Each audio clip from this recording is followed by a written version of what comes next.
Hi submarine friends, progress report on the diesel submarine. So the engine is installed. Now it has to come back out again because I don't have the hydraulic pump on it. I can't run it with the hydraulic pump on because I don't have the oil system all hooked up. So besides, the oil reservoir is in the submarine part.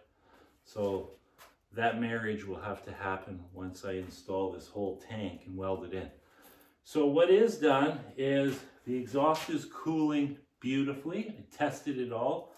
I just hook a garden hose up right here, which is the in-feed for the cooling system, flows through the manifold assembly, and then comes out this end, and I just had that discharging out into my backyard.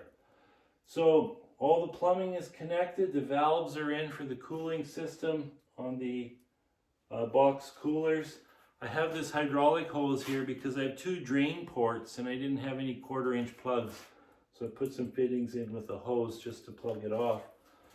It's also wired. So this right here, this is the main cable. So it goes through the vessel right here. That's going to get siliconed in nice and tight.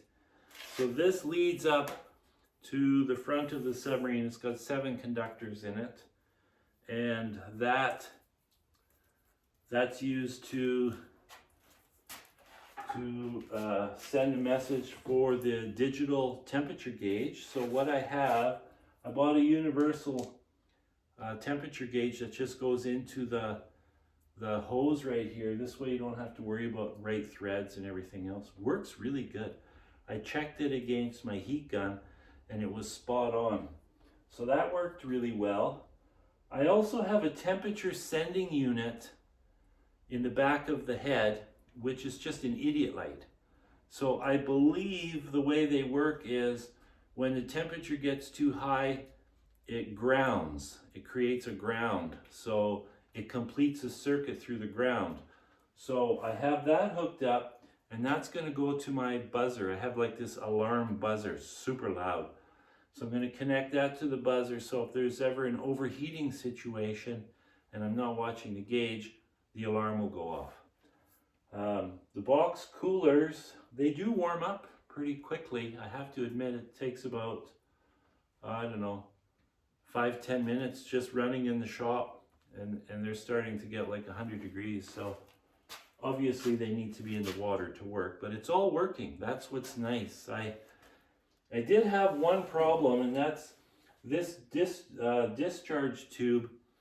I thought it would be clever to put that tube halfway down into the box here so that it distributed evenly, but what it did, bonehead, it created an airlock above because the water level can't rise above it. So what I did this morning is I drilled a hole through the box and then through the pipe right at the level of the top of the box. So now works perfect. And another thing I did is I have a T up top here above the thermostat housing, and I threaded in a bleed valve. And it's actually an antique brass valve because I'm an antique engine buff and I used to have an engine collection, so I have all these little fittings and pieces. And then I put the expansion tank up here, radiator cap. It all just works perfect. I couldn't be happier with that. So what's next? I guess I'm going to make a mount for this temperature gauge on a magnet because I cannot for the life of me figure out the best place to put it. So I'm going to put it on a magnet so I can just stick it anywhere. And all the wires already run up. They're all the right length. So this wire actually ties into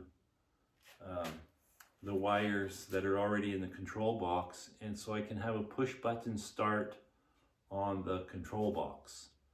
Another thing is, this is the positive cable here. So the cable's obviously too short, but I wanted to mock up the fitting here. So I want to do some kind of a battery disconnect right here at this location. So if there's ever a smoke show in there or something, I can just disconnect the battery. So yeah, I'm pretty pleased. Fuel pump's working properly, filter's working properly. It runs really nice, and it's really quiet. It's quieter than the Yanmar, don't know why. And it's just plain quiet. It's really nice when the door is closed. You wouldn't believe the difference when you close the door. So the noises that I have still are from, so this just goes here. So I'm going to have to make some kind of a quick latch for this, because that gets sucked right in tight up against that seal.